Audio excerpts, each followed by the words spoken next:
Let the American people see what we have done in the dark of night. After all, I have not gotten any more mail, any more emails on any other subject than this one that is before us today. Mr. Speaker, I understand we're under martial law as declared by the Speaker last night. Many of us were told in private conversations that if we voted against this bill on Monday, that the sky would fall, the market would drop 2,000 or 3,000 points the first day, another couple thousand the second day, and a few members were even told that there would be martial law in America if we voted no. They say trust us. Trust us, the people who brought us Katrina, to be competent in face of a disaster. Trust us, the people who brought us warrantless wiretapping and other excesses eroding our civil liberties. Trust us. Maybe the plan just really doesn't exist, and that's why they won't show it to us. If you live in the heartland of America, you have to listen up. While the nation was distracted with the Anthony Weiner drama, President Obama signed an executive order that will seize greater power over food, fiber, and energy in our vast countryside areas. Why would Homeland Security be involved in exerting power and influence over the heartland? The aims of the White House Rural Development Plan sound eerily similar to a UN plan called Agenda 21, where a central planning agency would be responsible for oversight into all areas of our lives, a one world order. Sound familiar? You say that would mean that we the people, the United States Constitution, would be circumvented at the altar of this one world what? One world government, one world secondary. We would be, our sovereignty would be subject to the dictates of the World Trade Organization, the World Bank. This is AIG, Goldman, and you know what? The Bavarian Illuminati, the Trilateral Commission, Goldman Sachs, and the Queen of England are not all bad. Goldman can be the first to rally hard enough to fix itself. I call it a virtuous circle that makes the stock even more attractive.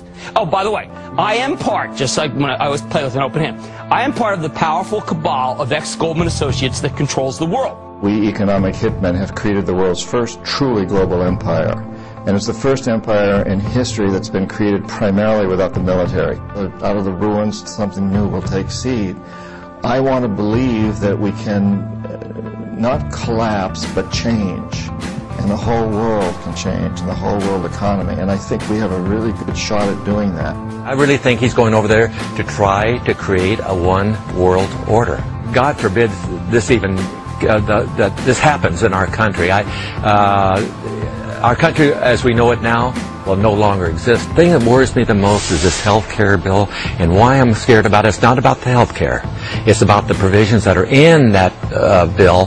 One is that if this thing passes, the government will have the right to come into our home and regulate how we raise our children. What's happening is we are now in a state of martial law and war globally. NDAA, National Defense Authorization Act, that Obama has called for and signed, stipulates that even American citizens can now be targeted by the military, picked up, and imprisoned indefinitely without civilian trial, thus throwing out our due process, our habeas corpus clauses. So we are now in the state of martial law. Everything is now creating conditions for a total war state. I mean, McCain called for the whole America becoming part of the so-called battlefield. America is now a battlefield. The whole earth is a battlefield. When law enforcement roam the streets, leveling guns at the windows of homes. Yeah, you sent us this picture. That's a problem. Shows a guy in the gun turret pointing right at somebody's window. We had lots of examples of that in New Orleans when they brought in the National Guard. This is after Hurricane Katrina. And Mayor Nagin said, "Well, I've declared martial law," because he can't. He can't. That has to be the Congress or the president. Let's explain what martial law means. Well, martial law just is very simple. It means you're under the responsibility of the militaries. They declare martial law or whatever state of emergency. The police already have special powers. There are only two ways to do things in life: voluntarily or forced. Only government police officers, for example, have the right to use force on others. They can detain us, jail us, shoot us if they think it's necessary. It's why it's important that we have this, the Constitution. But the police don't always respect this. Like most people, they're happy to acquire more power and money. Does the government work for us, or do we work for the government? How has the United States changed from a humble, peaceful republic into a police state? Have you ever noticed that the government always claims that when it does these things, it does so in the name of safety? When is the last time you heard the government give, as a basis for its behavior, personal freedom? the slow transformation into a military police state. We now have police dressed like Army Special Forces, driving armored tanks and holding assault rifles, the sight of which alone is enough to terrify innocent people into submission. The militarization of local police departments is not only changing the way peaceful communities once looked, it's also bringing the battle mentality to our neighborhoods.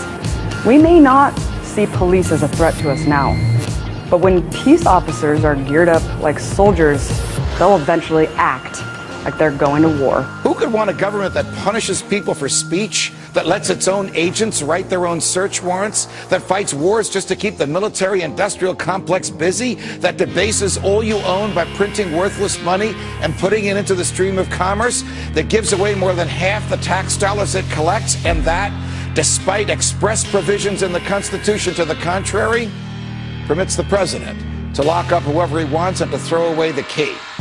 Whether you believe that we are the highest order of natural selection, or whether you believe, as I do, that we were created by God in His image and likeness, you know in your heart that these natural yearnings, as St. Thomas Aquinas and Thomas Jefferson called them, are our natural rights, are a part of our humanity, and cannot long be denied us.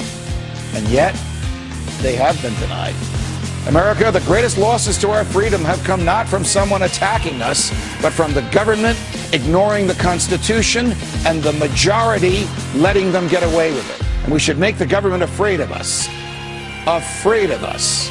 Because as Jefferson reminded us, when the people fear the government, there is tyranny. But when the government fears the people, there is liberty.